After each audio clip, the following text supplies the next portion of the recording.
अनुज जी, अब बार बार ये भी पूछा जा रहा है ना, चूंकि राजनीतिक दलों की भी इसमें भागीदारी बढ़ती हुई चली जा रही है, तो ऐसा लग रहा है कि इलेक्शन नजदीक है। कई राजनीतिक दल ऐसा तो नहीं कि किसानों के कंधे पर बंदूक रखकर अपनी राजनीति को आगे बढ़ाना चाहेंगे और आपके जो मुद्दे हैं वो कहीं गौर ना हो जाएं। फिलहाल आज की बातचीत से किस तरह की उम्मीद कर रहे हैं आप लोग? देखिए, बातचीत से ही हल निकलेगा ये कंफर्म है, लेकिन सरकार बातचीत से हल निकालना नहीं चाहती। सरकार सिर्फ और सिर्फ गुमराह करना चाहती है। आपने कहा कि कुछ राजनीतिक दल किसानों के कंधे पे बंदूक रख के चलाना चाहते हैं। सबसे ताकतवर भाजपा है, क्योंकि सरकार में बैठी है, तो भाजपा ही किसानों के कंधे पे बंदूक रख के चला ले। चुनाव का समय भी है, क्यों नहीं चला रही है भाजपा? सिर्फ आरोप लगाना, इस देश का विपक्ष ही तो मर गया है, तभी तो किसानों को इतनी दिक्कत हो रही है। अगर विपक्ष मजबूत रहता, विपक्ष लड़ता अगर संसद के अंदर और हर जगह विधानसभा के अंदर, तो किसानों को इस तरीके की दिक्कत ही नहीं होती। किसानों को दिक्कत इसीलिए कि देश में विपक्ष खत्म हो गया, तानाशाही पनपने लगी है, इसीलिए किसानों को दिक्कत है। किसानों ने अभी तक प्रदर्शन शुरू नहीं किया, किसान तो अभी दिल्ली जा रहे हैं। और ट्रैक्टर से इतने ऑब्जेक्शन क्यों है भाई? हमारे पास कोई हवाई जहाज है?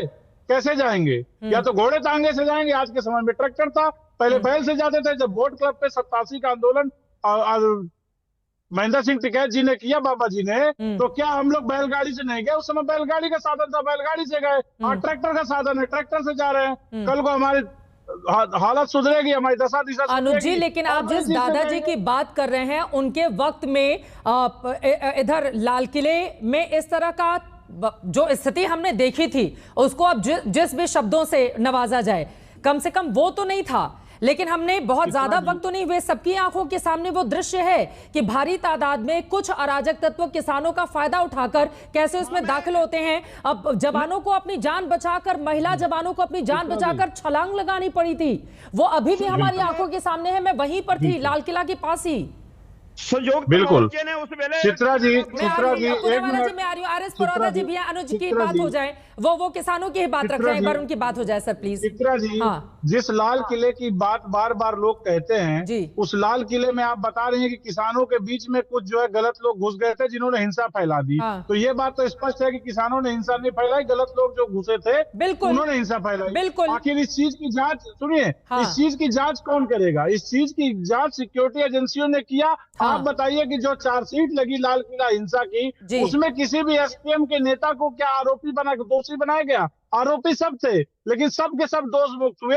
और कहीं अगर सुरक्षा में चूक होती है, कहीं कोई गलत लोग घुसते हैं, तो उसके लिए देश की सिक्योरिटी एजेंसी करा। बिल्कुल सर, आपकी बात सही है। एक बार जी, आपकी बात सही है। मैं इस सवाल पर आऊंगी। बिल्कुल सर, आपने वाजिब सवाल पूछा। एक बार अनुज जी, अनुज जी बोले।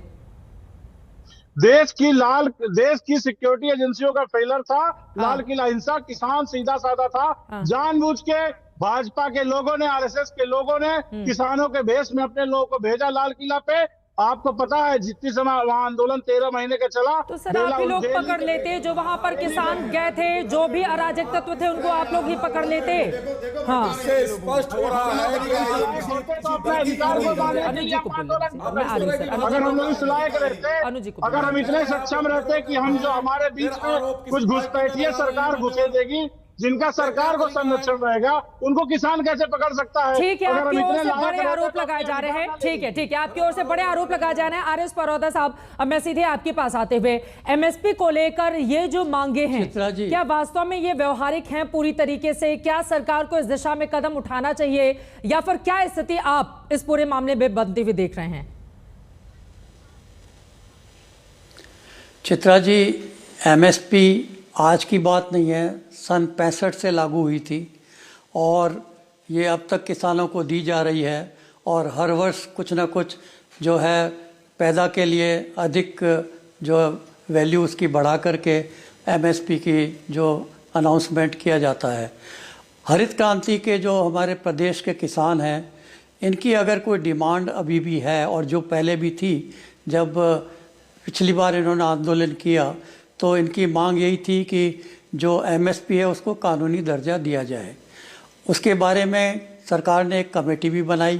कमेटी आज 18 महीने से कार्य कर रही है, उनकी 36-37 मीटिंगें हो गई हैं, पर कमेटी की जो टर्म्स ऑफ रेफरेंस है उसमें कानूनी दर्जे को देने का एमएसपी के लिए कोई प्रावधान नहीं रखा गया है।